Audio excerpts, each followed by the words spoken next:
अभी आपने अपनी स्क्रीन पर जो नाम देखे, ये वो 11 लोग हैं जिन्होंने 3 मार्च 2002 के दिन गुजरात के दाहोर जिले के रंधिकपुर गांव की रहने वाली बिल्किस याकूब रसूल बानो का सामूहिक बलात्कार किया था। इन्हें बचाने की बहुत कोशिशें की गई, सजा माफ कर रिहा कर दिया गया, लेकिन अब सुप्रीम कोर्ट ने सभी की सजा माफी रद्द कर दी है। पहले समझते हैं क्या है पूरा मामला।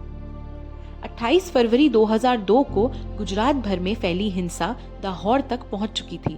रंधिकपुर गांव की रहने वाली बिल्किस बानो और उनके परिवार को लगा कि कहीं ये हिंसा उनके गांव तक ना आ जाए। यही सोचकर उनके परिवार ने वहां से पलायन कर दिया।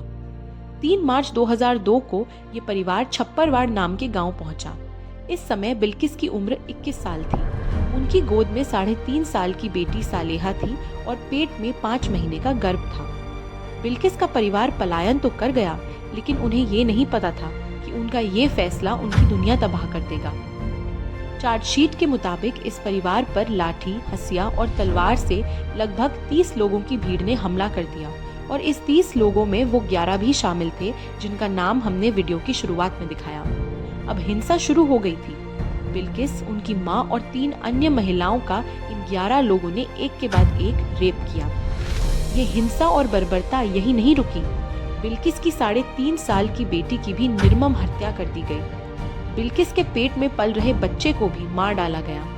17 लोगों के कुनबे से 8 लोग मरे पड़े मिले, 6 लोग गायब हो गए। बिल्किस, एक पुरुष और एक अन्य 3 साल का बच्चा जिंदा बचे मिले। सामूहिक बलात्कार के समय बिल्किस बेहोश हो गई, जिन्हें 3 घंटे बाद होश आया। होश में आने के बाद उन्होंने एक आदिवासी महिला से कपड़े मांगे और होमगार्ड के एक जवान के साथ लिमखेड़ा पुलिस थाने तक गईं। इतनी हिंसा झेल चुकी बिल्किस की मुश्किलें यहाँ खत्म नहीं हुई, बल्कि यहाँ से शुरू हुआ न्याय के लिए भटकने का सफर। पहली तहरीर लिखने से लेकर सबूत तक हर जगह परेशान किया गया। साल 2002 में सबूतों के अभाव का बहाना देकर मामले की जांच बंद कर दी गई थी, लेकिन सुप्रीम कोर्ट के आदेश के बाद सीबीआई जांच शुरू हो गई। सीबीआई ने अपनी जांच में दावा किया कि आरोपियों को बचाने के लिए मारे गए लोगों की पोस्टमार्टम जांच में भी धांधली बरती गई थी। इस मामले का ऐसा हाल था कि गुजरात में इंसाफ की संभावना ना देखते हुए सुप्रीम कोर्ट ने मामले को गुजरात से बाहर चलवाया और जनवरी 2008 में स्पेशल सीबीआई कोर्ट ने इन 11 लोगों को रेप और हत्या का दोषी पाया और सभी को उम्र कैद की सजा सुनाई।